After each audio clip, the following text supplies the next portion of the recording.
Hoy hablaremos de los pecados sexuales más destructivos según la Biblia. Estos pecados no solo afectan nuestra relación con Dios, sino que también pueden destruir nuestras vidas de maneras que ni imaginamos. A lo largo de este vídeo, compartiré 7 pecados sexuales que pueden debilitar tu vida espiritual, pero lo más importante es que te mostraré cómo superarlos. Conocerás la historia de personas que vivieron en carne propia esos pecados, para que puedas ver cómo enfrentaron sus desafíos y encontraron el camino hacia la redención. Quédate hasta el final, porque el último pecado del que hablaremos es el más grave de todos. Si este tipo de contenido te ayuda a crecer espiritualmente, te invito a suscribirte para que podamos seguir reflexionando juntos sobre temas tan importantes como este. Ahora, comencemos. Antes de continuar quiero aclarar desde el principio que este vídeo no tiene como objetivo ofender a nadie. Entendemos que cada persona tiene la libertad de vivir su vida de la manera que considere correcta y que lo haga feliz. Este vídeo está basado en una perspectiva bíblica y va dirigido a aquellos que buscan seguir los principios cristianos. Hablaremos de estos temas con respeto, con el objetivo de ofrecer orientación a quienes desean fortalecer su relación con Dios y vivir conforme a las enseñanzas bíblicas. El primer pecado del que hablaremos hoy es uno de los temas más controvertidos y delicados en nuestra sociedad actual, la homosexualidad. Sabemos que muchas personas tienen diferentes opiniones sobre este tema, y quiero recordar que en este vídeo estamos hablando desde una perspectiva bíblica, con el propósito de ofrecer orientación espiritual. Según las Escrituras, la homosexualidad es mencionada como un pecado, pero como todo pecado, hay esperanza de redención a través de Cristo. Si estás buscando respuestas espirituales o conoces a alguien que esté enfrentando esta lucha, esta historia puede ayudarte. Desde muy joven, sentí una atracción hacia personas del mismo sexo, lo que me causaba un profundo conflicto interno. Como cristiano, no sabía cómo reconciliar mis deseos con mi fe, y durante años guardé silencio por miedo al rechazo de mi comunidad y mi familia. Un día, decidí hablar con un pastor. Para mi sorpresa, me recibió con amor y sin juzgarme. A través de esa conversación, entendí que mi identidad no estaba en mis deseos, sino en mi relación con Jesús. Comencé a rodearme de una comunidad que me apoyó en este proceso. Con el tiempo, mediante la oración y el estudio de la Biblia, comprendí que Dios me llamaba a vivir una vida de santidad, alejándome de los deseos que no estaban alineados con su plan. No fue un camino fácil, pero al entregarme completamente a Cristo, encontré libertad y paz. Hoy, sé que mi identidad no está en mi orientación sexual, sino en quién soy en Cristo. Gracias a Él, descubrí que puedo vivir una vida plena en Dios, dejando atrás los deseos terrenales. Según 1 Corintios 6, 9-10, la homosexualidad es una práctica que nos aleja del reino de Dios. Pero como nos muestra la historia de Carlos, siempre hay un camino hacia la libertad y el cambio cuando buscamos a Dios sinceramente. La gracia de Jesús nos ofrece la oportunidad de transformar nuestras vidas, independientemente del pecado con el que estemos luchando. El siguiente pecado del que hablaremos es la sensualidad y la exposición del cuerpo. En nuestra cultura, a menudo se valora a las personas por su apariencia y la atención que reciben en redes sociales. Sin embargo, la Biblia nos enseña un camino diferente. Vamos a escuchar la historia de Andrea, quien experimentó un cambio profundo tras entregar su vida a Cristo. Andrea había sido modelo y gran parte de su autoestima dependía de la atención que recibía por su apariencia física. En redes sociales, los me gusta y comentarios se convirtieron en su fuente de validación. Sin embargo, cuando decidió seguir a Cristo, comenzó a sentirse en conflicto con la forma en que se mostraba al mundo. Al leer Gálatas 5:19, Andrea entendió que la manera en que exponía su cuerpo no estaba alineada con los principios bíblicos de modestia y santidad. Decidió cambiar su estilo de vida, vestir de manera más modesta y buscar su valor en Dios, no en la aprobación de los demás. Aunque el proceso fue difícil y perdió seguidores, encontró una paz y una satisfacción que nunca había sentido antes. Hoy, Andrea vive con la convicción de que su identidad no depende de cómo la ve el mundo, sino de cómo la ve Dios. Su historia nos recuerda que honrar nuestro cuerpo es una forma de glorificar a Dios y que la verdadera libertad viene al alinearnos con su voluntad. Pasemos al tercer pecado. Hace unos años, mi hermano Martín vivió algo que marcó profundamente nuestras vidas como familia. Él llevaba 12 años de casado con su esposa, y desde afuera, Todo parecía perfecto. Tenían 2 hijos y una vida estable. Martín siempre había sido un hombre dedicado a su trabajo y a su familia, o al menos eso creíamos todos. Pero poco a poco, las cosas comenzaron a cambiar. Martín empezó a pasar más tiempo en el trabajo, más tiempo con una compañera que había conocido allí. Al principio, eran solo conversaciones inocentes, o al menos eso era lo que él pensaba. No se daba cuenta de cómo esas pequeñas charlas, esos mensajes, y esas reuniones después del trabajo empezaron a volverse cada vez más personales, más íntimas. Recuerdo que un día me llamó y me confesó que estaba confundido, que sentía que estaba cruzando una línea, pero no sabía cómo detenerse. Lo que comenzó como una simple amistad, una relación emocional, terminó convirtiéndose en una infidelidad. Martín estaba enredado en algo que jamás imaginó que sucedería. Lo que él no se daba cuenta en ese momento era cuánto estaba destruyendo a su familia. Su esposa, que lo amaba profundamente, terminó enterándose de lo que pasaba. Fue devastador para todos. La confrontación fue dura, pero necesaria. Martín me dijo que en ese momento, cuando su esposa lo enfrentó, fue cuando finalmente abrió los ojos. Jamás había querido lastimarla, pero no se dio cuenta de cuán lejos había llegado hasta que la vio completamente destrozada. Después de todo, su matrimonio no pudo ser salvado. Martín tomó la decisión de buscar ayuda espiritual. Empezó a asistir a consejería, se arrodilló ante Dios pidiendo perdón y comenzó un largo proceso de redención. Me confesó que nunca había sentido tanto dolor, pero también tanta paz al entregarse completamente a Cristo. Poco a poco, aunque su matrimonio no sobrevivió, él encontró en Jesús el perdón que necesitaba para seguir adelante. Hoy, mi hermano Martín está reconstruyendo su vida. Aunque cometió errores graves, él me enseñó algo importante: la tentación puede empezar de manera inocente, pero si no somos cuidadosos, puede destruirlo todo, como lo dice Proverbios 6:32, el que comete adulterio carece de entendimiento, destruye su alma. Martín perdió mucho, pero encontró algo que ni siquiera sabía que necesitaba: una relación verdadera y profunda con Dios. El cuarto pecado me recuerda a Camila y Andrés. Los vi crecer en su fe y su relación, y puedo decir que siempre fueron un ejemplo de amor y compromiso. Eran jóvenes cristianos que se conocieron en la iglesia, se hicieron amigos, y con el tiempo, su amistad se convirtió en una relación más profunda. Todos los que los conocíamos sabíamos que estaban destinados el uno para el otro. Sin embargo, como muchas parejas jóvenes, enfrentaron tentaciones. Aunque se amaban y estaban comprometidos, comenzaron a tener relaciones sexuales antes de casarse. Al principio, no le dieron mucha importancia. Pensaban que, dado que se iban a casar de todas formas, no era tan grave. Pero con el tiempo, ambos empezaron a sentir que su relación con Dios se veía afectada por esa decisión.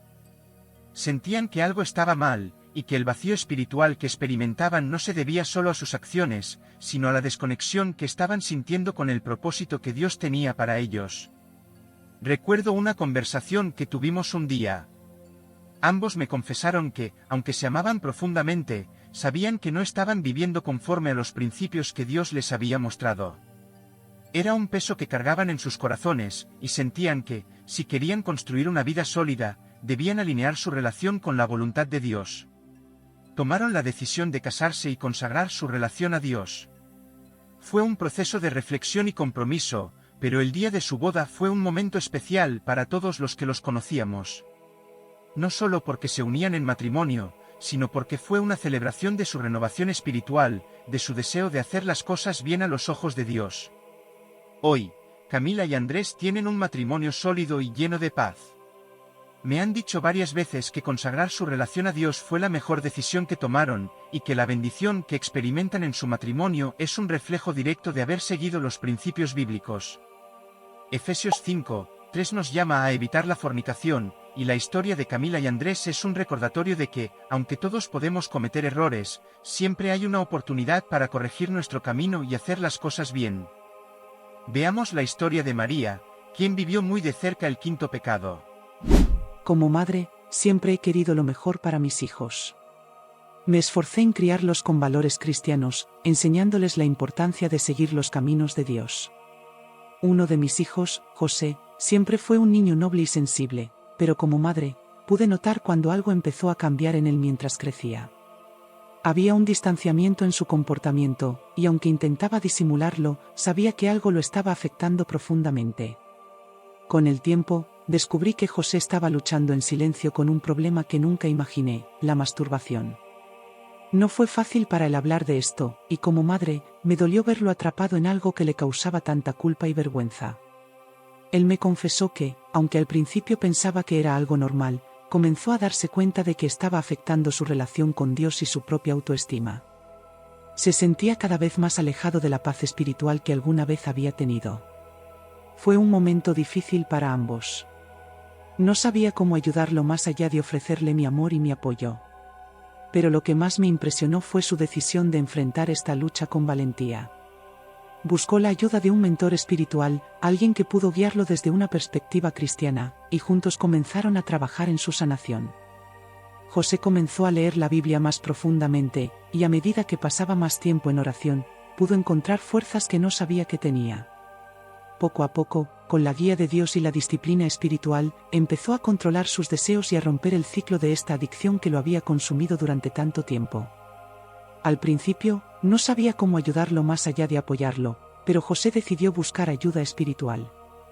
Encontró un mentor que lo guió y, a través de la oración y la lectura de la Biblia, comenzó a sentirse más fuerte. Poco a poco, José fue recuperando el control sobre su vida y su paz interior. Me dijo que finalmente había encontrado tranquilidad, y como madre, fue un alivio verlo superar esa batalla. Recuerdo que un día, después de una larga conversación, me dijo algo que nunca olvidaré: «Mamá, finalmente siento que tengo paz en mi corazón. No ha sido fácil, pero estoy aprendiendo a honrar mi cuerpo y mi mente como Dios quiere que lo haga». Como madre, fue un alivio verlo encontrar esa paz, porque lo vi pasar por momentos oscuros y sé lo duro que fue para él. 1 Tesalonicenses 4:4 nos enseña la importancia de honrar nuestro cuerpo en santificación. José pudo hacerlo a través de la oración, la disciplina y con el apoyo de aquellos que lo guiaron espiritualmente. Hoy, es un testimonio de que, aunque la lucha puede ser dura, la paz que se encuentra en Dios siempre vale la pena. El siguiente pecado del que hablaremos es la prostitución. Es una de las realidades más duras y devastadoras que afecta tanto a quienes la practican como a quienes la consumen. En la Biblia, este pecado es fuertemente condenado, pero también se nos recuerda que nadie está fuera del alcance del perdón y la redención de Dios. Escuchemos la historia de Claudia. Soy Claudia, y durante muchos años estuve atrapada en la prostitución debido a las circunstancias difíciles de mi vida. Lo veía como una forma de sobrevivir, pero pronto me di cuenta de que estaba perdiendo mucho más que mi dignidad. Estaba perdiendo mi alma. Me sentía atrapada, sin salida, creyendo que Dios nunca podría perdonar a alguien como yo. Un día, por casualidad, vi un vídeo sobre la gracia de Dios. Algo en ese mensaje me tocó profundamente y decidí buscar ayuda. Me acerqué a una iglesia, temerosa de ser juzgada, pero lo que encontré fue amor y apoyo. Gracias a la fe en Dios y al apoyo de la comunidad, comencé un proceso de sanación. Hoy, estoy libre y transformada por la gracia de Cristo, y dedico mi vida a ayudar a otros a encontrar el camino de regreso a Dios. Deuteronomio 23, 17-18 nos recuerda que Dios aborrece la prostitución, pero la historia de Claudia nos muestra que siempre hay esperanza, no importa cuán lejos hayamos caído. Si alguna de estas historias te ha impactado, no olvides suscribirte al canal para más contenido como este. Y no te vayas todavía, porque el último pecado del que hablaremos es el peor de todos. Te sorprenderá. El último pecado del que hablaremos hoy es el incesto, uno de los pecados más dolorosos y devastadores mencionados en la Biblia. Este pecado afecta no solo a nivel físico, sino también emocional y espiritual, dejando cicatrices profundas en quienes lo sufren. Es uno de los pecados más aborrecidos por Dios, según Levítico 18:6, y a menudo es algo que se mantiene en silencio por el dolor y la vergüenza que conlleva. Sin embargo, incluso en las situaciones más oscuras, hay esperanza de restauración. Un amigo cercano me contó la historia de su prima, quien fue víctima de incesto cuando era niña. El dolor que ella vivió durante su infancia fue algo que la marcó profundamente, afectando su autoestima, su visión del mundo y su relación con Dios. Durante muchos años, ella guardó ese trauma en silencio, sin saber cómo lidiar con lo que había vivido y sintiéndose sola, rota y sin esperanza. El impacto en su vida fue enorme, afectando su capacidad de confiar en los demás y de encontrar paz en su día a día. Pero todo cambió cuando, al crecer, ella encontró una comunidad de apoyo que la ayudó a enfrentar su dolor. Fue a través de la consejería espiritual que comenzó a desatarse el proceso de sanación. Poco a poco, con el apoyo de personas que la acompañaron en su camino, y con la oración y la guía de su fe, empezó a sanar. No fue un proceso fácil, y hubo momentos de gran dificultad, pero con el tiempo, Dios fue restaurando su vida. Hoy, ella vive una vida plena en Cristo. Aunque las heridas del pasado siempre estarán en su memoria, ya no la definen. Ha encontrado una paz que solo Dios puede ofrecer, y su historia es un poderoso testimonio de cómo, incluso en los momentos más oscuros, Dios puede traer restauración y sanación. Su vida ahora es un reflejo del poder de la gracia y el amor de Dios, mostrando que nadie está demasiado lejos de ser sanado. El incesto, como nos enseña Levítico 18:6, es un pecado abominable para Dios, pero la historia de la prima de mi amigo es un recordatorio de que la sanación es posible para quienes buscan a Dios. Como hemos visto en estas historias, los pecados sexuales pueden causar mucho daño, pero lo más importante es recordar que Jesús siempre nos ofrece una segunda oportunidad. No importa cuán lejos sientas que has caído, siempre hay esperanza en Cristo. Si este vídeo te ha ayudado a reflexionar, compártelo con alguien que pueda necesitar escuchar este mensaje. Tal vez estés ayudando a cambiar una vida. Recuerda, cada día es una nueva oportunidad para acercarte más a Dios. Nos vemos en el próximo vídeo, que Dios te bendiga.